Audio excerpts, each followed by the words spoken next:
a true and rare love match, but instead became her tomb. Isabella's ghost still haunts the villa.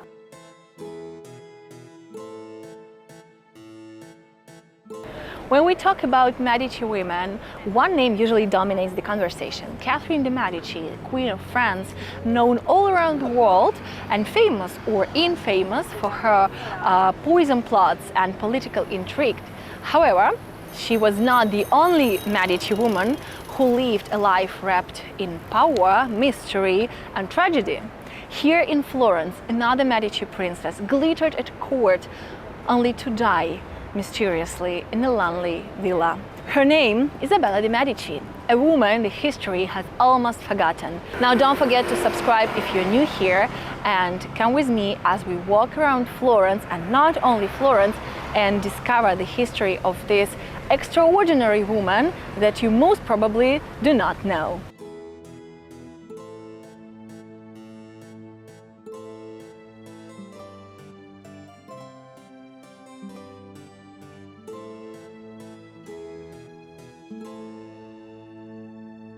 Isabella was born in 1542, the daughter of Cosimo I de' Medici and Eleonora di Toledo.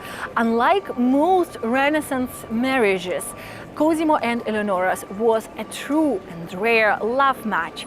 Isabella grew up in a glittering world of politics, power and unexpected warmth. Her mother was cultured and strong-willed, and Isabella inherited both her beauty and her political instincts.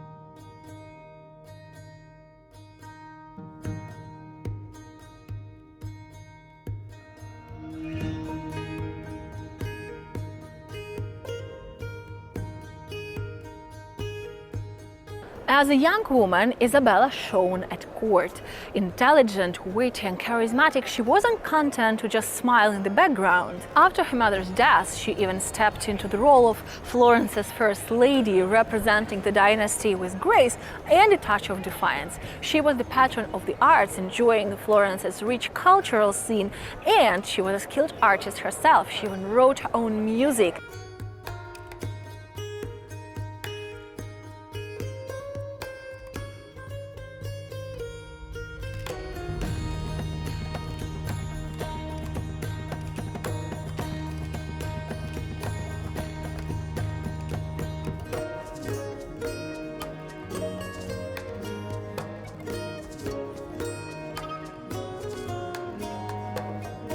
To secure a powerful alliance, Isabella was married off at 16 to Paolo Giordano Orsini, heir to one of Rome's oldest noble families.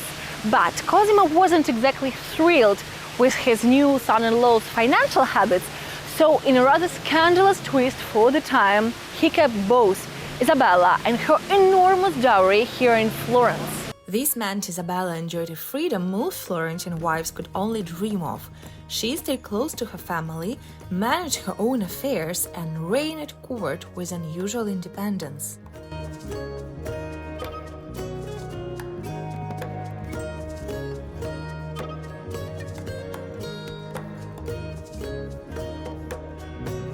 But with freedom came the rumors. Whispers about Isabella's close friendship with Paolo's cousin Truel Orsini started to spread, and in Renaissance courts, rumors could be deadly.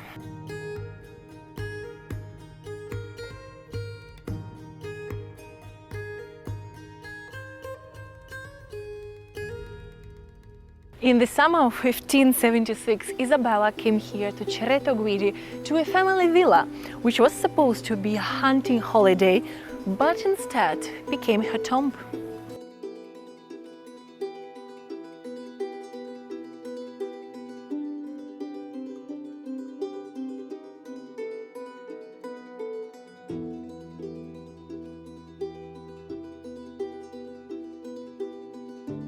The official version of her death was curious. Her brother Francesco, now Grand Duke, announced that Isabella had collapsed suddenly one morning while washing her hair. Paolo, her husband, supposedly found her on her knees, dead in an instant. Convenient. Too convenient.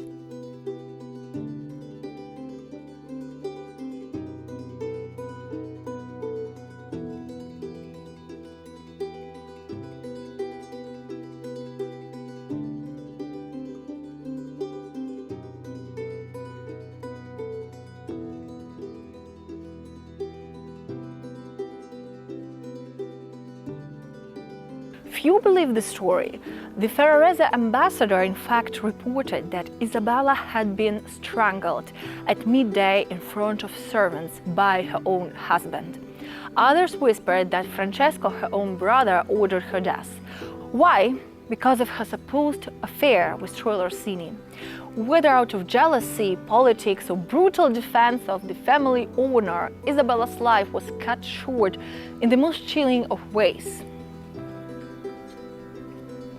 Or maybe her female power was threatening the male dominance in the family.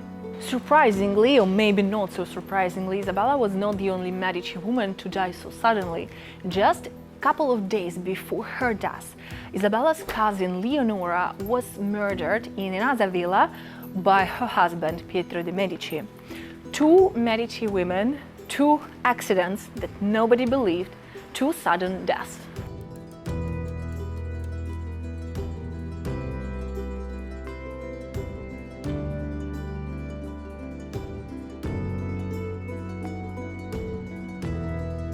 Today feels like the perfect day to tell this story in this place with all this rainy, sad, gloomy weather.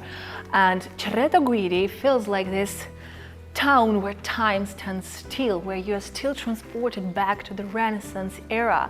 And actually, some people say that Isabella's ghost still haunts the villa and the town streets itself. And I can totally imagine it, you know, casually seeing her ghost somewhere like here. And there were actually some accounts of a filming crew, American I think, filming crew who was filming a documentary here in Cerreto Guidi in the 1950s, and they claimed to have encountered Isabella's ghost.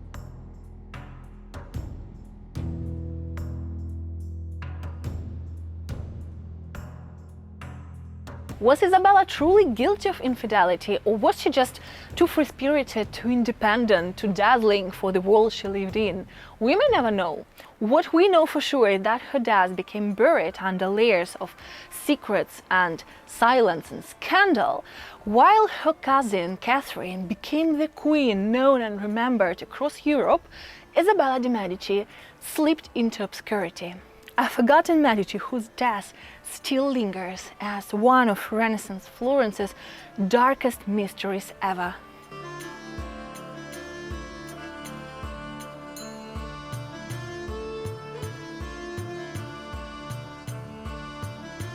Maybe that's what makes Isabella's story so haunting, you know? She was a woman ahead of her time, a Medici princess who lived like a queen but died like a ghost.